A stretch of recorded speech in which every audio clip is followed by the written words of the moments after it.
4 kilometre લાંબી canal છે તેની ગુણવત્તાને લઈને સ્થાનિક ધારાસભ્યએ આ પોલ ખોલી હતી। ભ્રષ્ટાચારના કેનાલ પર પહોંચી ન્યૂઝ 18ની ટીમ। આ તસવીરો જુઓ।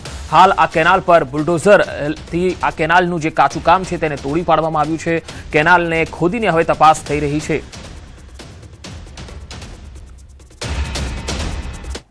અમદાવાદના વાટવાડાની અંદર મહી સિંચાઈની જે કેનાલનું કામ ચાલુ હતું, આ કામ હલકી ગુણવત્તાનું થયાની જાણ ધારાસભ્ય થતા ધારાસભ્ય જાતે હથોડી લઈને વિઝિટ કરી હતી।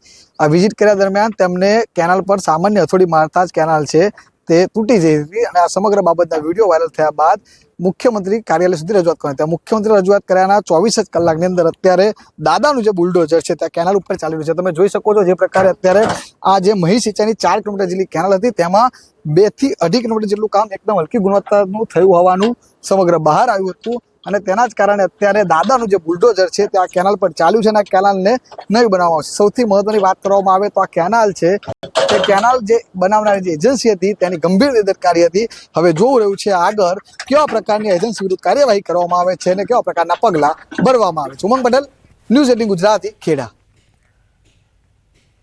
સુરેન્દ્રનગરના થાનમાં ગેરકાયદે ખોદકામ કરેલી ખાણમાં યુવકનું મોત થયું છે। ખાણના પાણીમાં નહાવા પડેલો યુવક 12 ફૂટ કાદવમાં ખૂંપી જતા મોતને ભેટ્યો। સુરેન્દ્રનગર ફાયરની ટીમે 4 કલાકની શોધખોળ બાદ અજય રાઠોડ નામના યુવકનો મૃતદેહ બહાર કાઢ્યો। થાન પાલિકામાં ફાયરની ટીમ અને તરવૈયાના અભાવના કારણે બચાવ કામગીરી મોડી થઈ હોવાનો પરિવારજનોએ આક્ષેપ કર્યો। યુવકના મોતથી પરિવારજનો શોકમાં ગરકાવ થયા છે। તો ગેરકાયદે ખોદકામ કરેલી ખાણમાં યુવકનું મૃત્યુ થઈ ગયું। વધુ માહિતી મેળવીએ સંવાદદાતા અક્ષય મારી સાથે જોડાયા છે। અક્ષય, 12 ફૂટ કાદવમાં ખૂંપી જનાર આખરે યુવકનો મૃતદેહ મળ્યો છે, શું વધુ વિગત? ચોક્કસ ખાણ પંથકમાં અનેક જગ્યાએ ગેરકાયદેસર કાર્બોસેલના ખોદકામ માટે મોટી ખાણો ખોદવામાં આવી રહી છે। આવી વધુ એક ખાણ છે એ ગોજારી બની છે અને યુવકનો છે ભોગ લેવામાં આવ્યો છે।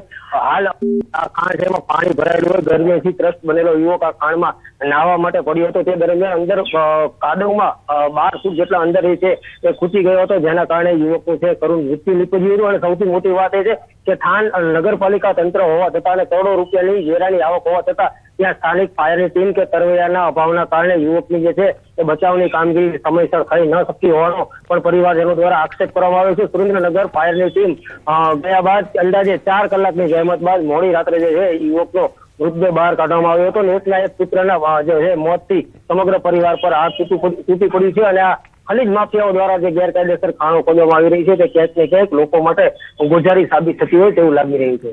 જી અક્ષય, આભાર માહિતી આપવા માટે। બનાસકાંઠાના પાલનપુર શહેરમાં ધાર્મિક યાત્રાના નામે 140 લોકો સાથે છેતરપિંડી થઈ ગઈ। હરિદ્વારમાં શ્રીમદ ભાગવત કથામાં લઈ જવાની લાલચ આપી અને પછી છેતરપિંડી કરી લીધી। પ્રતિ વ્યક્તિ પાસેથી 5000 એડવાન્સ રૂપે વસૂલ્યા। કથામાં બેસનારને 701 રૂપિયા કવર મારફતે આપવામાં આવશે એવી લાલચ પણ આપી। 7 દિવસમાં 4907 રૂપિયા પરત મળશે એવી લોભામણી જાહેરાતો આપી।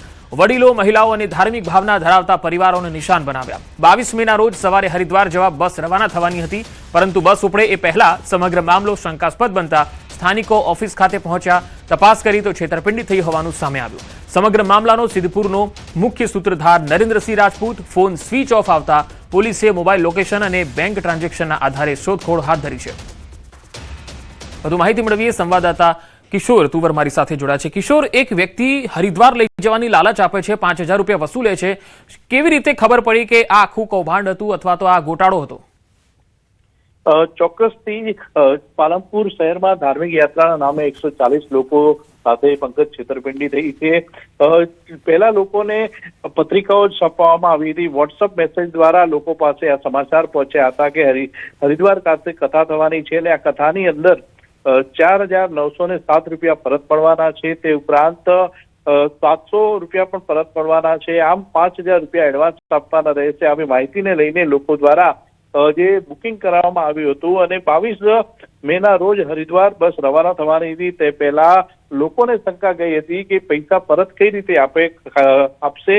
તેને લઈને લોકોએ જ્યારે ઓફિસ પર તપાસ કરી અને જે મુખ્ય સૂત્રધાર નરેન્દ્રસિંહ રાજપૂતનો જે નંબર છાપવામાં આવ્યો હતો તેને ફોન કરતા તેનો ફોન સ્વિચ ઓફ આવતા આખરે લોકો દ્વારા જે વ્યક્તિ દ્વારા જે સિદ્ધપુરના યુવક પાસે જે બુક હતી તે બુક લઈ અને યુવકને લઈને એ તમામ લોકો હતા જે પાલનપુર પોલીસ મથકે પહોંચ્યા હતા અને આજે સમગ્ર મામલો છે તે સામે આવ્યો છે। અત્યારે 40 લોકો છેતરાયા છે. 5-5 હજાર રૂપિયા એડવાન્સ રૂપિયા આપ્યા હતા અને તેમનું હરિદ્વાર જવાનું પણ કેન્સલ થયું છે. મોટા ભાગના જે લોકો છે તે વૃદ્ધ લોકો જે છે તે છેતરાયા છે.